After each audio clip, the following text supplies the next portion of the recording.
questions qu'on pose, le podcast.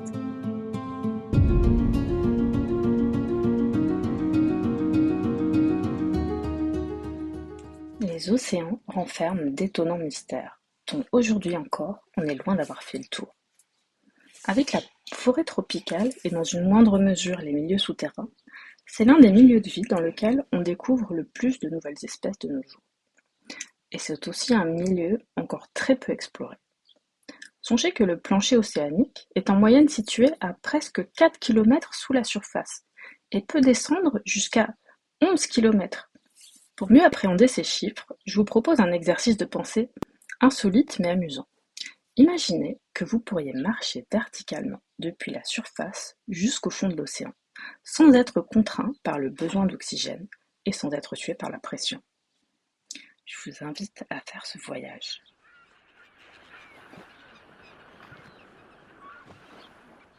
À la surface, la lumière se réverbère sur l'océan. Elle est éblouissante et la température est d'environ 25 degrés.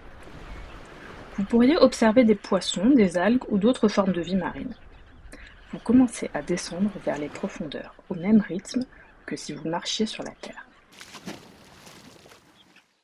Dès les premières secondes de votre descente, vous verriez toujours la lumière, mais le rouge commencera à disparaître à cause de la diffraction du soleil sur la surface.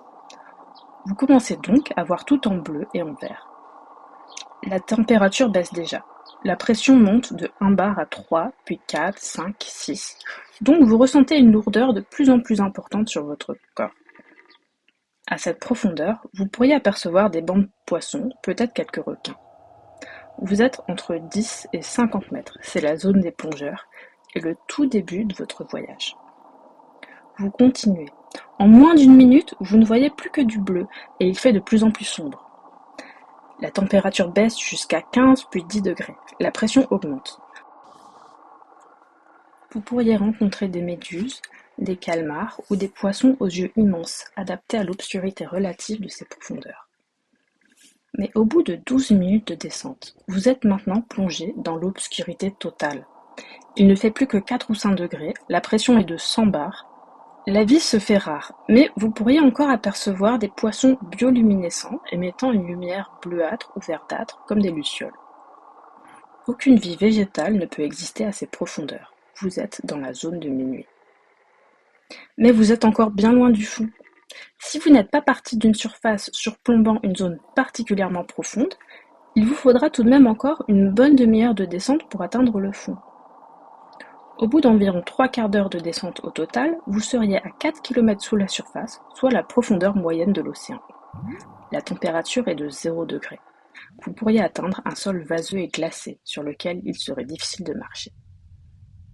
Mais si vous vous trouvez dans la zone Hadal, soit dans la fosse des Mariannes, c'est une zone de l'océan Pacifique occidental à l'est de l'île des Mariannes, la profondeur atteint 11 000 mètres. Il vous faudrait alors marcher encore une bonne heure et demie de plus avant d'atteindre enfin le fond, soit 2h15 de marche en tout. Notez que, même en imaginant qu'il vous était possible de marcher tranquillement vers le fond de l'océan tout en pouvant respirer, la pression océanique aurait été de plus en plus insupportable dès les premières secondes, et vous aurez tué quelque part entre les 2 et les 10 premières minutes. Plus que le manque d'oxygène, c'est la pression des profondeurs qui rend très difficile les expéditions dans les fonds sous-marins. C'est d'ailleurs la pression qui provoqua l'implosion du submersible Titan le 18 juin 2023 au large du Canada, tuant sur le coup ses 5 passagers.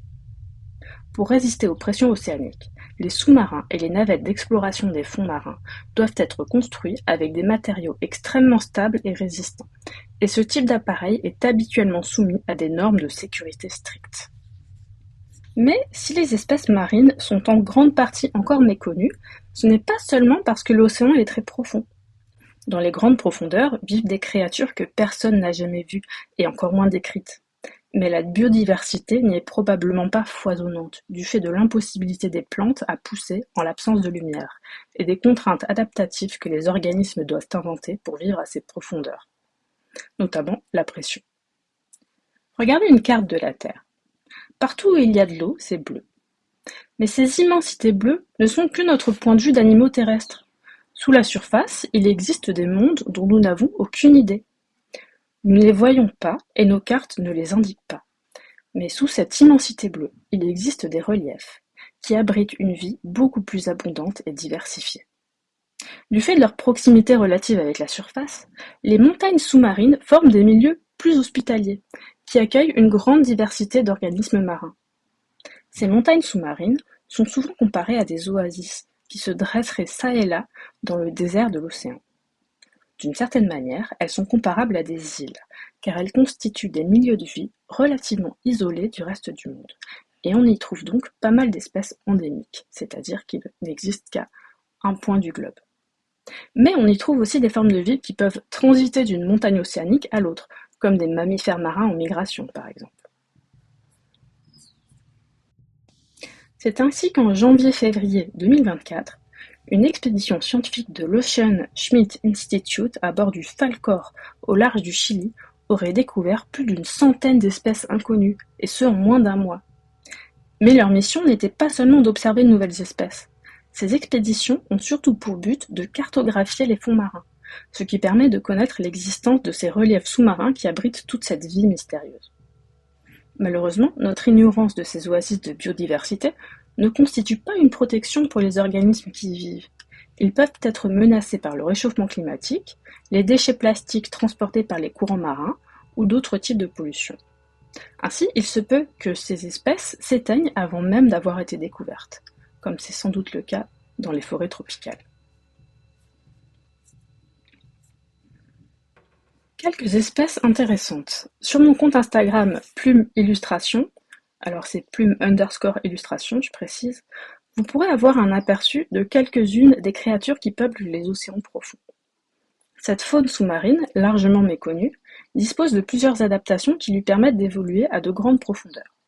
La bioluminescence, la mollesse des tissus qui permet aux organismes de résister aux grandes pressions, ou encore le gigantisme abyssal qui est un phénomène pas encore tout à fait compris. On y trouve par exemple les poissons lophiformes, dont plusieurs espèces de baudroies, mais aussi les poissons crapauds ou poissons grenouilles qui se servent de leurs nageoires en forme de pattes pour marcher sur le fond de l'océan.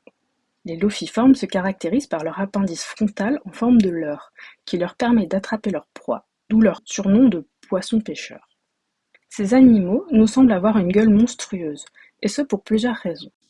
Ils ont une bouche immense, hérissée de dents pointues et orientée vers le haut, ce qui est très efficace pour attraper leur proie, mais leur confère à nos yeux une expression menaçante et féroce, accentuée par leurs petits yeux globuleux situés haut sur leur grosse tête. Ils ont aussi des dents à l'intérieur de la bouche, hérissées vers l'arrière, pour empêcher leur proie de remonter. Leur tête est grosse, principalement occupée par leur immense bouche, et leur corps est très mou, ce qui leur permet de résister à la pression des grands fonds, mais leur donne l'aspect d'un blob gélatineux, surtout une fois que malheureusement on les a remontés à la surface. La baudroie commune notamment, aussi appelée lotte, est un mets très apprécié. Leur peau peut avoir une texture étrange. Elle est dénuée d'écailles, mais chez beaucoup d'espèces, elle est hérissée de bulbes, de bosses, de spicules, imitant chez les uns l'aspect d'un rocher couvert d'algues, chez les autres un tas d'algues filamenteuses, une éponge ou encore un morceau de corail.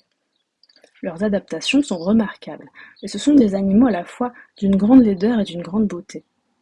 Une particularité de cet ordre de poissons, c'est que les mâles sont minuscules par rapport aux femelles, et que chez certaines espèces, l'accouplement résulte en une fusion du couple, plus ou moins marquée selon les espèces. Chez les unes, la fusion est temporaire, chez d'autres, elle est définitive, la femelle nourrissant le mâle accroché à elle comme s'il s'agissait d'un petit parasite, bien que cela reste un accouplement et non pas du parasitisme. Et enfin, chez les espèces où la fusion est la plus poussée, le mâle se réduira finalement après l'accouplement à une simple paire de testicules attachés à la femelle et complètement réduite à sa fonction primaire, soit produire de la semence pour féconder les œufs. Mais on ne trouve pas que des bestioles à l'apparence monstrueuse. Découvert en 2016, ou plutôt photographié en 2016, je n'ai pas pu voir s'il avait déjà un nom scientifique, un adorable petit poulpe blanc a joliment été baptisé Casper. Malheureusement, je n'ai pas pu en savoir beaucoup plus sur cet animal, si ce n'est qu'à peine découvert, il est déjà menacé par les conséquences écologiques de l'exploitation minière. C'est qu'en 1925, on a réellement documenté l'existence du calmar colossal, un mollusque de 10 mètres de long et de presque 500 kg. À ne pas confondre avec le calmar géant qui, lui, est connu depuis le XIXe siècle, mais dont l'existence a fréquemment été mise en doute. Ce n'est qu'en 2004 qu'une équipe scientifique japonaise est parvenue pour la première fois à filmer un calmar géant vivant. Avant cette date, il n'était connu que d'après quelques individus échoués ou par des morceaux retrouvés dans l'estomac des cachalots. Le calmar colossal vit à des profondeurs abyssales. Il pèse une demi-tonne, c'est du moins l'évaluation qu'on en fait. Il posséderait 3 cœurs et son sang serait de couleur bleue. Et puisqu'on parle de géants des profondeurs, parlons du gigantisme abyssal. C'est un phénomène qui n'est, comme je vous l'ai dit, pas très bien compris. On peut le mettre en parallèle, par certains aspects, au phénomène de nanisme insulaire et de gigantisme insulaire. Je vous reparlerai d'ailleurs de ce sujet, parce que c'est passionnant. Mais je vais me contenter d'un bref résumé. Le nanisme et le gigantisme insulaire sont des phénomènes d'évolution propres aux écosystèmes particuliers que sont les îles, qui poussent certains animaux à devenir nains, comme certains mammouths et éléphants de la taille d'un poney, malheureusement disparus, et d'autres à devenir énormes, comme par exemple les varans de Komodo, qui sont des sortes de lézards géants. Le gigantisme abyssal semble fonctionner un peu de la même façon. On peut supposer qu'à une certaine profondeur, les prédateurs sont moins nombreux, ce qui modifie les pressions de sélection, parfois en faveur d'une taille plus grande. Peut-être aussi qu'une grande taille est une adaptation aux températures très froides des fonds marins. Plus un animal est volumineux, moins il a de difficultés à garder sa chaleur. Quoi qu'il en soit, le phénomène n'est pas encore complètement expliqué. Quelques exemples de gigantisme abyssal autres que les calmars. Le crabe géant du Japon fait 3,50 m de large, pèse 20 kg. C'est donc le plus gros arthropode connu. Je le trouve absolument terrifiant, mais comme la baudroie commune, Wikipédia me dit qu'il est comestible, comme quoi l'animal le plus terrifiant reste encore l'être humain. # ça fait réfléchir. La pieuvre à 7 tentacules, une pieuvre géante. Ça me paraît vraiment invraisemblable. Elle aurait 7 tentacules au lieu de 8, et elle mesurait 4 mètres de long. Je suis vraiment contente de savoir qu'elle existe pour de vrai, mais par contre, sur certaines représentations, elle a l'air d'avoir bien 8 tentacules et non pas 7. Les photos sont rares, et c'est vraiment difficile de savoir combien elle a de tentacules en réalité. En tout cas, ce n'est que la deuxième plus grosse espèce de pieuvre, puisqu'elle est dépassée par la pieuvre géante du Pacifique, qui mesure un peu plus de 4 mètres, mais qui a apparemment un nombre normal de tentacules. Dans le genre terrifiant, le Batinum géant est une sorte de cloporte, mais qui mesure 35 cm de long pour 1,5 kg. Je suis contente de savoir qu'ils vivent au fond des abysses et que je ne trouverai jamais sous mon lit. Chapitre 2 de l'existence des sirènes. Après ce petit voyage imaginaire dans les abysses, laissez-moi vous parler des sirènes. Les traces écrites les plus anciennes de ces créatures remontent à l'Antiquité grecque. Ce sont alors des monstres mi-femmes mi-oiseaux qui séduisent les marins pour les dévorer. Mais de par le monde, et en particulier dans les régions nordiques, il existe plusieurs mythes et créatures légendaires qui, dès le Moyen-Âge, vont s'entremêler pour donner naissance aux sirènes que nous connaissons aujourd'hui, dotées d'une queue de poisson. Ainsi, les Selkies, originaires du Shetland, sont de belles jeunes femmes qui revêtent une peau de phoque pour se transformer en cet animal et plonger dans la mer. Les Merrow, sortes de sirènes du folklore écossais et irlandais, mais aussi les Ondines et les Nyx, dont sont des esprits liés à l'eau, qui, comme les sirènes de la mythologie grecque, prennent l'apparence de belles femmes pour séduire les hommes et les noyer. Et on voit bien comment, au Moyen-Âge, sous l'influence du christianisme, les sirènes sont associées à la tentation et au péché de luxure. Mais cette image quelque peu négative des sirènes ne résistera pas à notre attrait pour le mystère et le merveilleux. À partir des grands voyages d'exploration, dès le XVe siècle, les sirènes sont très présentes dans l'imaginaire des marins. Elles symbolisent à la fois les merveilles inconnues et les dangers de l'océan. À cette époque, la faune marine est encore plus méconnue qu'aujourd'hui, et nombreux sont les témoignages de marins qui, sans doute trompés par un quelconque mammifère marin, le lamantin et le dugong sont souvent cités, affirment avoir aperçu une sirène. Ainsi, Christophe Colomb lui-même en aurait aperçu 3 près de Saint-Domingue en 1493. Mais, écrit-il dans son journal, elles n'étaient pas aussi belles qu'on les décrit. Tout ça est très paradoxal, car si l'on en croit l'historien Michel Pastoureau, dès le XIIIe siècle, il n'existait déjà plus grand monde pour croire aux sirènes. En tout cas, c'est peut-être le cas à l'intérieur des terres, où l'Église tend à rejeter l'existence des créatures surnaturelles. Mais la mer est un monde vaste, mystérieux et peu contrôlé. Les marins baignent dans une culture remplie de mythes et de légendes anciennes, dont la transmission orale échappe au contrôle de l'Église et à la rationalité des érudits. Et pendant les grandes explorations, la légende des sirènes semble tenace, puisqu'il semble qu'au XVIIIe siècle, les scientifiques n'aient plus vraiment de certitude à leur sujet. Ainsi, Cuvier, célèbre anatomiste français du XIXe siècle, publie un ouvrage important d'anatomie comparée, présentant un large nombre d'espèces animales. Page 103, on peut lire dans le chapitre consacré aux batraciens. Sirène, autre genre composé d'une seule espèce, Sirena lacertina, et conservant comme le protée pendant toute sa vie 3 houppes brachiales libres de chaque côté du cou, en même temps que des poumons à l'intérieur. Mais la sirène n'a que les 2 pieds de devant divisés en 5 doigts. Elle n'a ni pied derrière, ni même aucun vestige de bassin. Son squelette a des vertèbres beaucoup plus nombreuses et autrement figurées que celui de la salamandre. Il y a moins de côtes, 8 paires, la tête est autrement conformée, l'œil est fort petit, l'oreille cachée, la mâchoire inférieure armée de dents tout autour et plusieurs rangées des 2 côtés du palais. Le corps entier ne ressemble pas mal à celui d'une anguille, et il approche quelquefois de 3 pieds de longueur et est noirâtre. La sirène habite les marais de la Caroline, et surtout ceux qu'on établit pour la culture du riz. Elle se nourrit de vers, d'insectes, etc.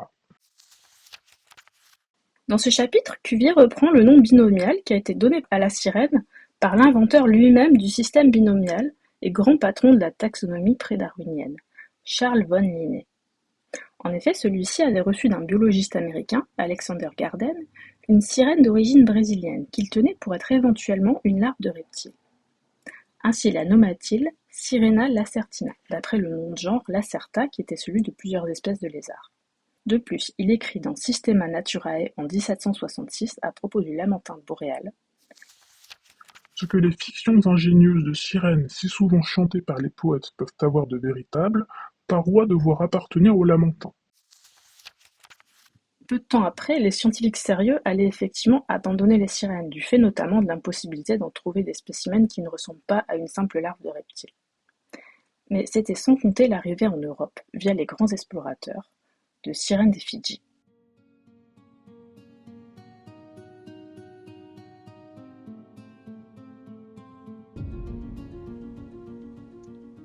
Mais qu'est-ce qu'une sirène des Fidji?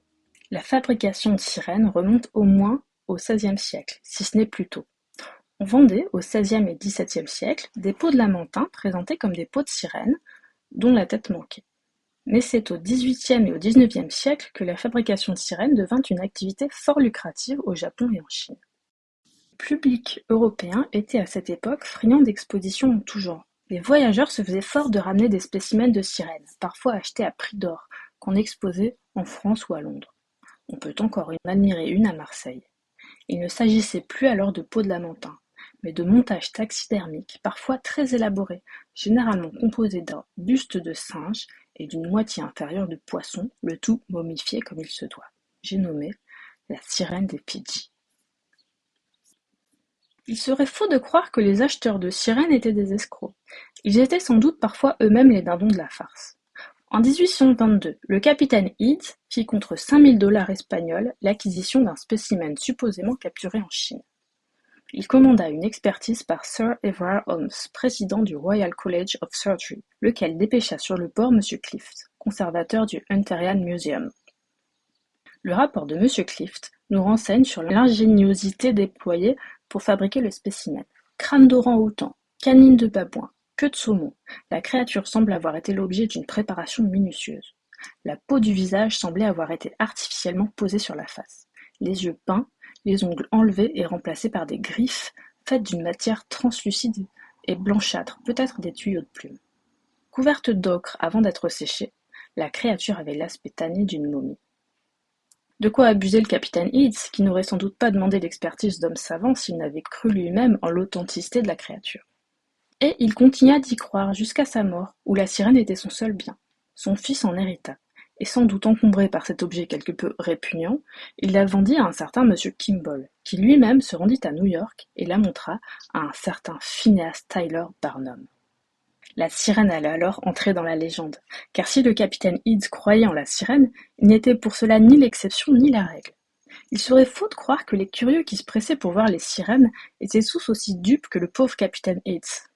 Mais si un homme savait parfaitement exploiter le mélange de crédulité et de perplexité du public, c'était bien Phineas Barnum. Il fit examiner la créature par son naturaliste, lequel ne croyait pas aux sirènes, mais avoua ne pas comprendre grand-chose de l'assemblage dont elle était faite. C'était plus que suffisant pour Barnum, qui allait jouer de la fascination du public et de l'incertitude des naturalistes eux-mêmes autour de l'existence de ces créatures, pour tirer de la sirène un profit substantiel. Son talent publicitaire fit grand bruit, et les curieux se pressaient pour contempler l'objet, plus ou moins crédules, chacun devant en tout cas débourser les 25 cents de l'entrée pour se faire sa propre idée. Phineas Barnum savait bien que la plupart des scientifiques estimaient que sa sirène était fausse, et il savait aussi que le public ne croyait pas beaucoup aux sirènes. Mais avec la sirène comme avec le reste, il jouait admirablement sur l'ambiguïté qui pouvait encore exister.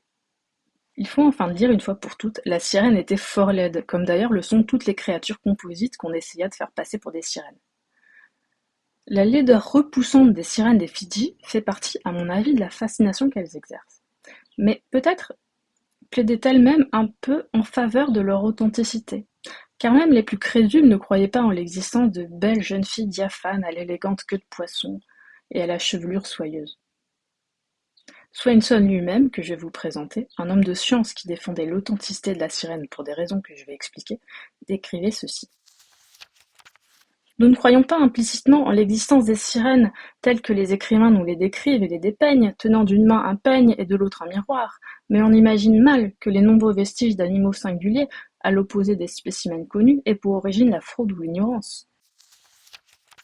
Puis, après avoir évoqué les témoignages oculaires des marins, des hommes propres et honnêtes qui ne cherchaient aucunement à mystifier les autres, je cite, il questionne. Pourquoi devrait-on croire que les abysses des océans ne sont pas peuplés d'êtres singuliers, que les mœurs ou les contraintes vitales incitent rarement, si ce n'est jamais, à remonter en surface? Ici, Swainson marque un point. C'est vrai, encore aujourd'hui, bien les mystères des abysses nous échappent.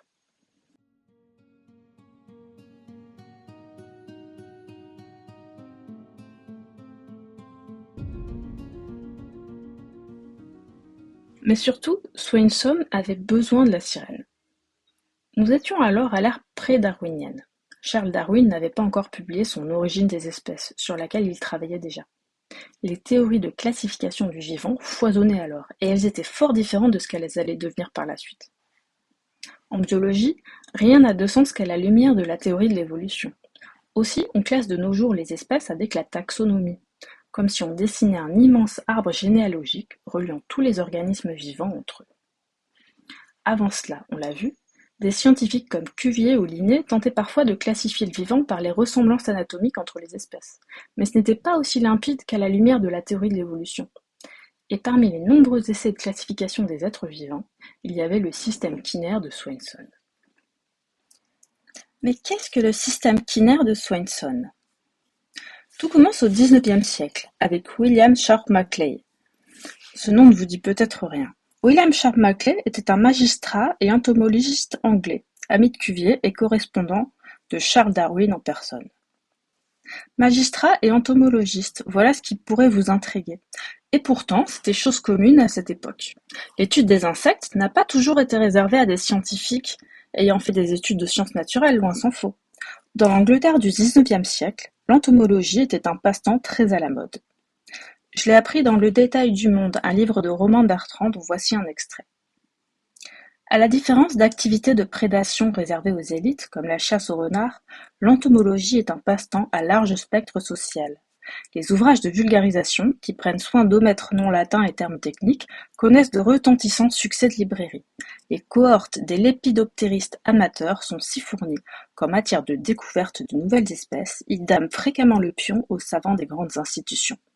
Ainsi, parmi les 192 entomologistes ayant atteint sur la durée du siècle une renommée suffisante pour voir l'abréviation de leur patronyme figurer dans les taxonomies de coléoptères établies et publiées par les sociétés savantes, 15% sont des médecins, 7% des négociants, 6% des militaires, 5% des fonctionnaires et des hommes d'église, et 4% des avocats. Fin de citation. Plus loin, on peut lire ce passage un peu inquiétant. Constatant une rapide raréfaction des Hespéries et des Azurées, qui s'attrapent d'autant plus facilement qu'ils volent en essaim à ras de terre, les éditeurs de l'Entomologist Annual s'alarment en 1858 de l'ampleur prise par la chasse aux lépidoptères. L'extinction des papillons n'est pas d'une contingence aussi improbable que certains se plaisent à l'imaginer. De nos jours, des espèces rares sont systématiquement capturées et épinglées avec une ardeur implacable dont n'ont jamais eu à pâtir les papillons de jadis. Fin de citation. Bien que par ailleurs magistrat, Maclay n'était pas un scientifique de pacotille. Il est l'un des premiers naturalistes à remarquer la différence entre une similarité due à une relation, appelée affinité, et une similarité due à une fonction, appelée analogie. C'est dans le paradigme de la théorie de l'évolution que cette différence prendra tout son sens. Ainsi, le bec de canard de l'ornithorynque n'est bien sûr pas le résultat d'un cousinage avec les oiseaux, puisque l'ornithorynque est un mammifère. Comme les canards, l'ornithorynque se nourrit de petits animaux qu'il trouve dans la vase, d'où la ressemblance de leur bec. Aujourd'hui, on parle de convergence évolutive. À l'inverse, tous les oiseaux possèdent des ailes, même ceux qui ne volent pas. Et ces ailes sont toutes héritées d'un ancêtre commun. On parle alors de synapomorphie. Bien sûr, les analogies et les affinités de Maclay n'étaient pas exactement la même chose que les convergences évolutives et les synapomorphies d'aujourd'hui, puisqu'encore une fois, depuis Darwin, on observe tout à la loupe de la théorie de l'évolution. Mais c'était tout de même relativement proche. Donc l'observation était remarquable pour cette époque. Et pourtant, Maclay ne croyait pas à la théorie de l'évolution, et même il s'y opposa farouchement, comme beaucoup d'autres hommes de son époque. Bien sûr, parler de convergence évolutive à l'époque pré-darwinienne serait anachronique. Mais comme je le disais, la théorie de l'évolution est loin d'être la première tentative des hommes à classer le vivant. Il y en a eu beaucoup d'autres, depuis Aristote, qui classifiait déjà le vivant en catégories, et la théorie Kinner en est une parmi tant, et l'une des dernières théories remarquables qui seront soufflées par le paradigme de l'évolution.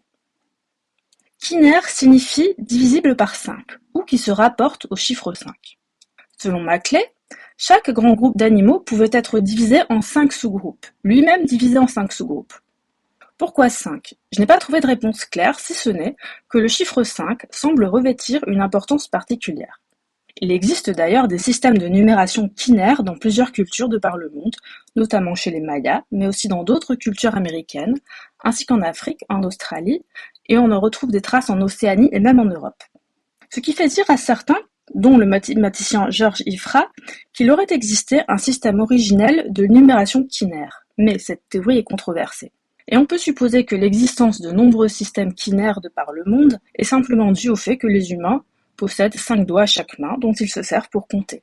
D'ailleurs, le système décimal est majoritaire, la plupart des humains dans le monde possédant 2 mains, chacune pourvue de 5 doigts.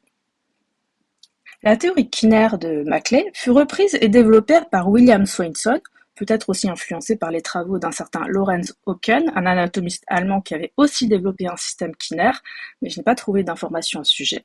William Swainson cumulait les casquettes d'entomologiste, ornithologiste, malacologiste, conchologiste et artiste. L'entomologie est l'étude des insectes, l'ornithologie des oiseaux, la malacologie est l'étude des mollusques, le conchologue, lui, étudie les coquilles. Je trouve extrêmement rafraîchissant de me plonger dans cette époque dans laquelle on pouvait être spécialiste de tout cela en même temps, alors qu'à notre époque, les scientifiques sont tellement spécialisés dans leur spécialité qu'il leur est souvent difficile d'expliquer leur travail dans un repas de famille. Swainson a laissé son nom à tellement d'oiseaux que si vous cherchez le mot Swainson dans Google Images, vous trouverez principalement des oiseaux. Le loriquet de Swainson est un superbe perroquet aux couleurs de l'arc-en-ciel. On trouve également le toucan de Swainson, la buse de Swainson, le faucon de Swainson, le choucador de Swainson, un ravissant oiseau au plumage irisé tirant sur le turquoise, le francolin de Swainson qui ressemble à un petit poulet africain, le moineau de Swainson qui est un moineau parfaitement ordinaire, et j'en oublie encore peut-être. Mais vous trouverez aussi, si vous cherchez toujours Swainson dans Google Images, encore plus d'oiseaux qui ne s'appellent pas Swainson, mais qui ont été dessinés par lui. Car non seulement Swainson était à la fois donc spécialiste des insectes, des oiseaux, des mollusques et des coquilles, mais sa 5e casquette, celle d'artiste, n'était pas des moindres, et je n'ai pas ajouté juste pour que ça fasse 5. Ses lithographies d'oiseaux et d'insectes sont d'une extrême finesse et d'une grande beauté. Il est d'ailleurs le premier naturaliste à avoir utilisé la lithographie, qui permettait de diffuser des illustrations à grande échelle. En dehors de ces exquises illustrations, et quand il n'était pas occupé à nommer des oiseaux, Swainson trouvait tout de même le temps de développer et d'affiner le système Kinner proposé par Maclay. Il élabora un système circulaire et Kinner.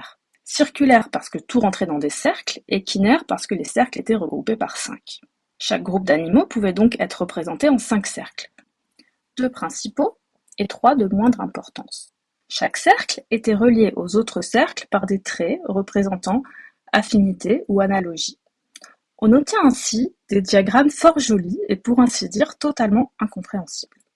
Et vraiment, j'ai bien essayé de comprendre de quoi il retournait. Mais ce système de classification, fort complexe et quelque peu alambiqué, n'était sans doute déjà pas simple à saisir à l'époque. Il est tombé en désuétude assez rapidement après l'apparition de l'origine des espèces en 1859. Et pour une personne du XXIe siècle comme vous et moi, il est presque naturel de considérer le vivant sous le paradigme de l'évolution. De fait, à mes yeux, le système circulaire équinaire de classification des espèces ne fait quasiment aucun sens, ce qui le rend d'autant plus compliqué à saisir et à vous restituer. Par exemple, les vertébrés sont divisés en 5 sous-groupes: mammifères, oiseaux, amphibiens, reptiles et poissons. Jusque-là, ça va. On est même assez proche des anciennes classifications que vous avez apprises à l'école si comme moi vous êtes vieux, car de nos jours on regroupe plutôt les oiseaux avec les reptiles. Mais dans le système quinaire, si les mammifères et les oiseaux occupent les cercles supérieurs, les amphibiens, reptiles et poissons sont eux regroupés en un cercle inférieur qui représente respectivement les vertébrés typiques, subtypiques et aberrants. Les traits qui relient les cercles entre eux, selon les analogies, forment des figures géométriques très satisfaisantes à regarder, mais si on se penche sur les analogies en question, on reste quelque peu perplexe. Par exemple, le tigre est relié au zèbre parce que chacun est couvert de rayures et impossible à dompter. Un deuxième exemple, il y a un lien selon Swainson entre les amphibiens et les protozoaires parce que, je cite, même s'ils sont assez dissemblables sous d'autres aspects, ils présentent la remarquable particularité de changer de forme plus que tout autre représentant aberrant de n'importe quel autre cercle. Enfin, les reptiles sont reliés aux mollusques parce que les serpents, comme les escargots, n'ont pas de pattes et avancent sur le ventre, et les oiseaux sont unis aux annulosa, c'est-à-dire les vers annelés, les insectes et les crustacés, parce que les insectes volent comme les oiseaux.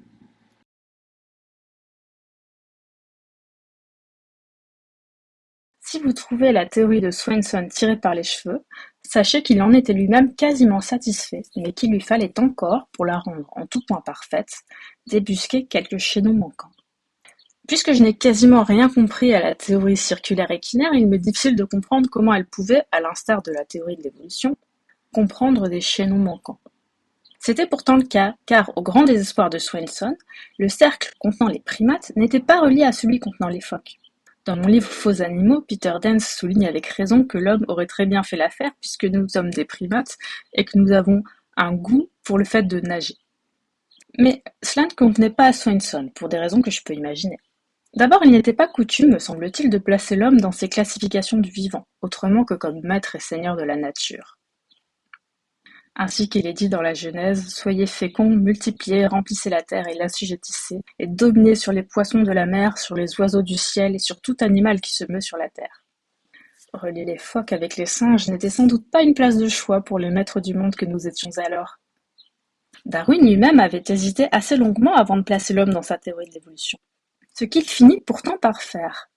Et c'est d'ailleurs peut-être, entre autres parce qu'il le fit, que l'histoire a retenu son nom, alors que peu de gens connaissent celui de Sir Richard Wallace, qui avait élaboré une théorie très similaire à celle de Darwin, mais qui n'en voyait peut-être pas la portée et qui ne voulut en tout cas jamais y faire entrer l'homme avec un grand H. Wallace était d'ailleurs un personnage qui avait un côté très ésotérique. Pour lui, il n'était pas question que l'homme descende du singe comme on disait alors.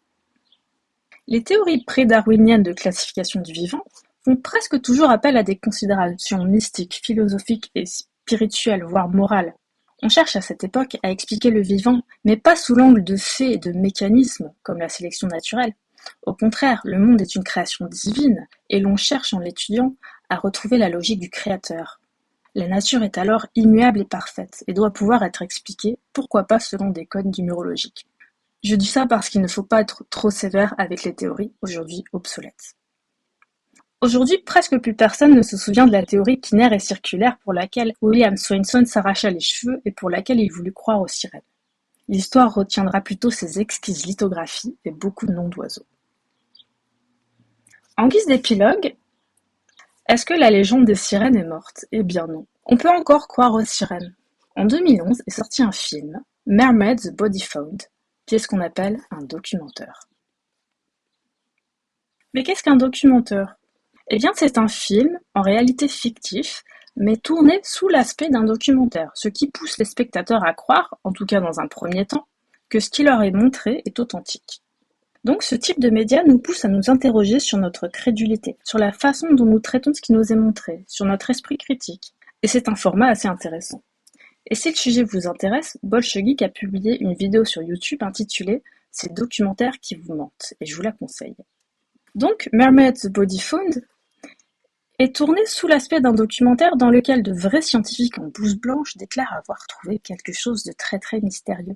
Tellement mystérieux qu'il leur faut plus d'1 heure pour qu'ils en arrivent à dire que ce sont des sirènes, qu'elles ont des mains et une queue de poisson et tout, et qu'elles parlent avec les dauphins, ça on le savait depuis le début, mais que les méchants de la CIA ont tout confisqué les preuves. Pour dire vrai, même si la première fois que j'ai vu ce film, j'ignorais l'existence du concept de documentaire, mon bullshitomètre s'est affolé dès les premières minutes. Avec du recul, ce qui me perturbe le plus dans ce film, c'est que je trouve qu'il n'est pas vraiment bien filmé comme un documentaire, même si l'intention est manifeste de lui en donner l'apparence. Pourtant, cela a suffi pour que beaucoup de personnes aient cru et croient encore peut-être qu'il s'agissait d'un documentaire authentique. Le film est visible sur YouTube, et si vous lisez les commentaires, il semble que certaines personnes croient que tout ce qui est montré est vrai, quand bien même il y a le terme science-fiction dans le titre, quand bien même il suffit de chercher le nom du documentaire sur Google pour trouver l'article de Wikipédia qui explique très bien que c'est un documentaire. L'aspect complotiste du film est assez embarrassant, d'autant plus qu'à sa sortie, il existait un site web sur lequel on pouvait lire que le gouvernement avait saisi le nom du domaine, dans le but bien évidemment de garder secrètes les vérités cachées sur lesquelles on nous ment car nous sachons. Mais nous ne devons pas savoir qu'il existe des sirènes. Cela peut d'ailleurs expliquer tout un tas d'autres choses, comme le fait que le film soit présenté comme une fiction ou que les scientifiques présents dans le film soient en réalité des acteurs. Tout est toujours explicable quand on choisit l'option du complot. Dans Faux animaux, escroquerie et mystification, Peter Dance explique la croyance en des sirènes comme suit. Les multiples visions présumées de véritables sirènes sont nées de la croyance en l'existence de telles créatures et de l'incapacité ou du refus de certains à reconnaître pour ce qu'il est un phoque, un lamantin ou quelque autre animal marin d'aspect vaguement anthropoïde. La survivance du mythe de la sirène est plus facile à comprendre si l'on admet que depuis fort longtemps, des hommes et des femmes civilisés ont eu la volonté délibérée de le perpétuer. Et c'est une très belle conclusion sur laquelle je vais vous quitter et je vous donne mes sources et n'oubliez pas de mettre 5 étoiles au podcast s'il vous a plu.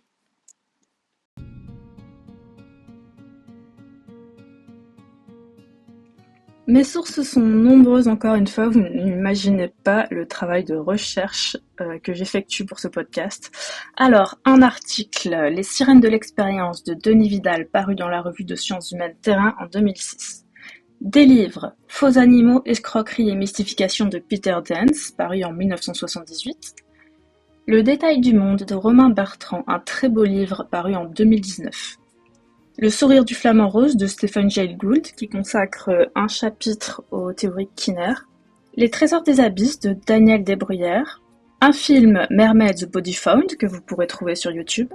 Des sites internet, schmidtocean.org, le site du Ocean Smith Institute, un institut de recherche scientifique sur la vie marine. Nausicaa.fr, le site de l'aquarium du même nom, situé à Boulogne-sur-Mer, qui est un centre scientifique et culturel dédié à la vie marine. Le site de l'ONG Ocean Conservancy, oceanconservancy.org, nationalgeographic.fr, et enfin un podcast, Le vif de l'histoire sur France Inter avec Michel Pastoureau. Ah oui, et pour finir, les archives de la BNF m'ont permis de vous citer des extraits de Cuvier, le règne animal distribué d'après son organisation pour servir de base à l'histoire naturelle des animaux et d'introduction à l'anatomie comparée, car c'était une époque où les titres des livres étaient très très longs, et Système de la nature de Charles Delinet. La musique du podcast est de Darkwood. C'était un vrai plaisir pour moi de réaliser ce podcast. Je vous remercie toutes et tous d'être au rendez-vous. Et si ça vous a plu, n'hésitez surtout pas à mettre 5 étoiles, une review positive. Ça m'encourage et ça me fait très très plaisir. Sur toute application de podcast qui vous sert à écouter. C'était Laurette Plume pour le podcast Les questions qu'on pose.